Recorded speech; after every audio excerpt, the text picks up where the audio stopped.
Okay. రాబోయే hit 3 మూవీలో మీ cameo expect చేయొచ్చా?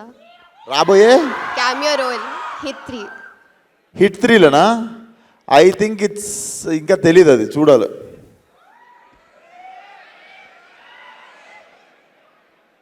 ఓరి దేవుడా, అశోకవనంలో లాంటి కమర్షియల్ అండ్ ఎంటర్టైనింగ్ ఫిల్మ్స్ చేశారు.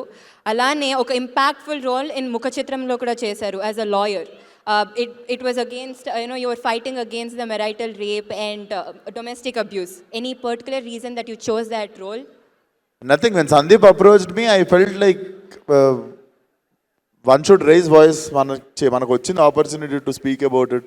So I do not wanted to say no for it. I wanted to be part of like such cause.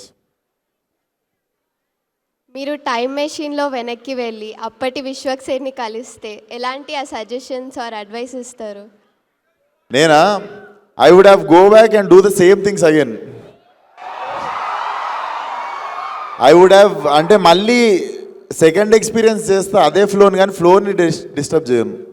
I have no regrets. ఏంటన్నా? పెట్రోల్కి వాటర్కి డిఫరెన్స్ అప్పుడు కూడా అదే చెప్తారా? అప్పుడు కూడా రసన పట్టుకునే పోతా.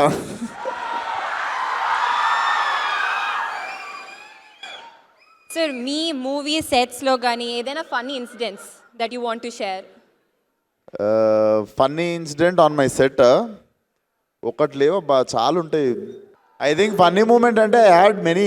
సో టక్మన్ ఏం గుర్తురావట్లేదు, ఎందుకంటే రోజు ఏదో ఒక పని చేస్తుంటా నేను. రోజు సెట్ మీద కోతి గంటలకనే తిరుగుతుంటాను, వ్యానిటీలకు పోను ఎక్కువ. అందుకు మీ అప్కమింగ్ మూవీ మెకానిక్ రాకీ గురించి few words. So first topic మర్చిపోయినాం, cinema release November 22. So mechanic Rocky definitely నేను బేసికల్లీ నేను ఎస్ చెప్పడానికి ఫస్ట్ రీజన్ వచ్చేసి ఐ లైక్ ప్లే మీనా. నేనే ఫస్ట్ సెలెక్ట్ అయినా, నేను సెలెక్ట్ అయినాక మీనాక్షిని సెలెక్ట్ చేసారు.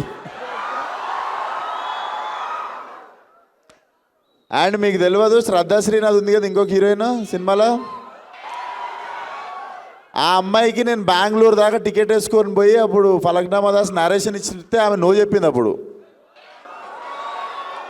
ఇప్పుడు మన సినిమాలో హీరోయిన్ ఆమె. అప్పటికి ఈ నగరానికి ఏమైంది కూడా నేను ఇంకా చేయలేదు అన్నట్టు.